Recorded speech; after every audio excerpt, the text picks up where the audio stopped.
반갑습니다. 문사부 일체의 문사부입니다. 제가 이제 지난 영상에서 이 종목은 5위로 급등합니다라는 영상이 있을 겁니다. 그 영상에서 제가 소개시켜드렸던 대한강통신 같은 경우가 최근의 흐름이 보시면 아시겠지만 굉장히 좋습니다. 굉장히 좋고요. 그때 제가 당시 단기 목표가로 제시해드렸던 이 3,200원 3,200원을 터치하는 모습을 보였기 때문에 이제 추가적으로 어떻게 대응해야 되는지도 궁금하시는 분들 계실 것 같은데, 뭐 그때 당시 영상에서도 제가 소개시켜 드렸지만 대한광통신 같은 경우는 우크라이나 재건 관련 이슈로도 엮일 수 있는 종목이다 보니까 만약에 지금 가지고 계신다면 조금 더 들고 가셔도 될 것 같다. 만약에 조금 더 장기적으로 본다면 한 4,000원까지는 노려볼 만한 종목이다라고 볼 수 있으니까, 혹시라도 그 영상을 보시고 매수를 하신 분이라면 한 4,000원까지는 조금 더 홀딩을 한번 해보셔라 라는 이야기 좀 드려보도록 하겠고요. 그리고 요 직전에 또 제가 소개시켜드렸던 덕신하우징 같은 경우도 제가 소개시켜드린 이후에 흐름은 괜찮습니다.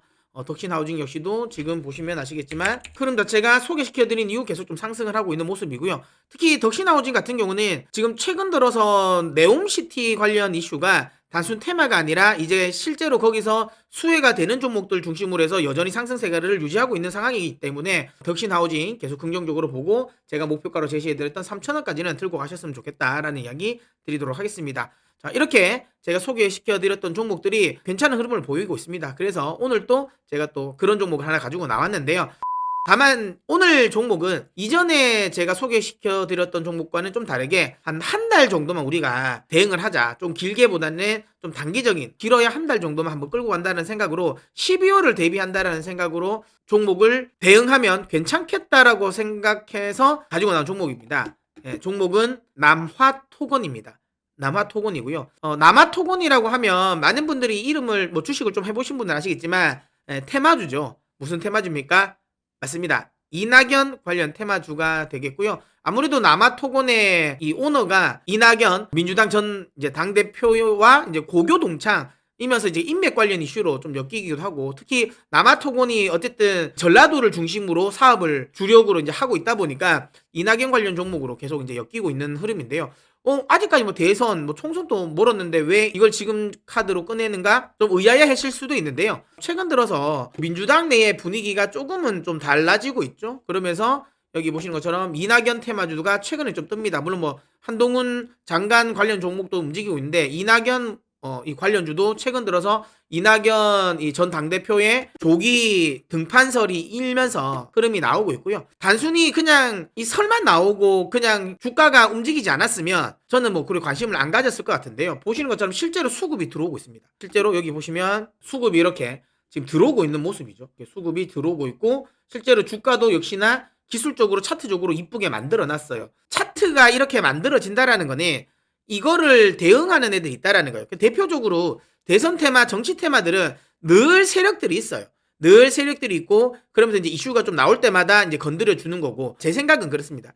이재명 관련 테마주도 같은 경우는 지금도 있긴 하겠지만 지금 당장 뭔가 이재명 관련 테마주를 들어 올리기는 어려울 거예요. 그렇다면 그 대안으로 제가 보기에는 이 이낙연 관련 테마주가 좀 움직이지 않을까라는 생각이 들고요. 다시 한번 얘기하지만 차트가 만들어졌습니다. 차트가 안 만들어졌으면 관심을 가질 필요가 없을 것 같은데요. 차트가 만들어져 있다라고 보시면 될 것 같고, 물론 뭐 이낙연 전 당대표가 입국하는 시기는 내년 한 1월, 2월 정도라고 보고 있더라고요. 근데 항상 이제 테마라는 건 미리 움직이잖아요. 미리 움직이고, 그 다음에 수급이 지금 터진 상태이기 때문에 오히려 지금을 한번 노려볼만 하지 않을까라는 생각을 하고 있습니다. 그렇기 때문에, 그리고 또 이제 이재명 당대표의 이런 검찰 조사 결과에 따라서는 또 이제 조기에 또 급등할 수도 있는 분위기니까 한번 대응을 해봐도 되지 않을까라는 생각에 이 종목을 제가 가지고 나왔고요. 특히 이거는 차트적으로도 좀 대응하기가 깔끔합니다.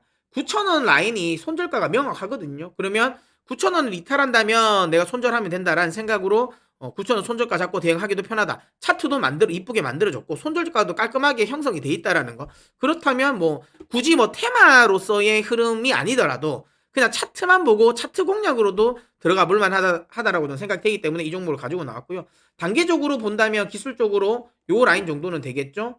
짧게 치고 먹고 온다 하더라도 요 라인 한 11,000원 정도까지는 충분히 반등 가능성이 있다. 단기적으로 보더라도. 그 다음에 만약에 9,000원이 깨지지 않는다면 12월까지는 테마를 계속 탈 수도 있거든요.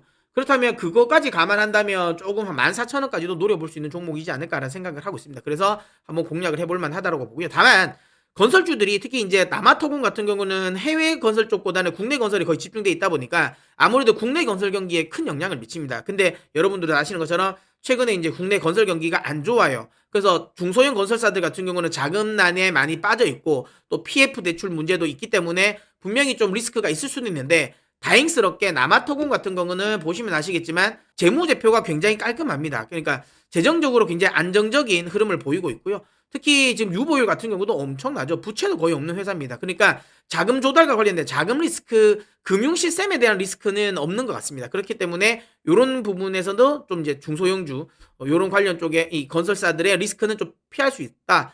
거기에 이낙연 관련 테마가 좀 묻을 수 있는 상황이니까 한 달 정도를 좀 짧게 보고 한번 대응하는 것은 나쁘지 않다라고 생각이 듭니다. 이렇게 해서 오늘은 좀 남아통운을 일단은 설명해 드렸고요. 늘 이야기 드리지만 제가 이렇게 소개해 드리고 바로바로 여러분들이 뭐 덥석덥석 사시지는 마시고요. 항상 여러분들도 한번 공부를 해보세요. 공부를 해보고 내가 해봤는데 그렇네, 이 차트가 나쁘진 않네 라는 생각으로 여러분들도 동일하신다면 그때 한번 매수를 해보시고요. 혹시라도 제가 앞전에 많이 소개시켰던 종목들을 보시면 아시겠지만 흐름이 괜찮습니다. 그러면 왜 이런 어떤 포인트에서 뭐 이런 것들을 포착을 했는지 이런 궁금 사항들이 있으시지 않겠습니까? 그런 궁금한 내용이 있으시면 밑에 댓글란에 적어주시면 제가 성심성의껏 답변을 드리도록 하겠습니다. 자, 그러면 저는 또 다음 좋은 종목으로 또 다음 주에 또 찾아뵙도록 하겠습니다. 그때까지 여러분 돈 많이 버십시오.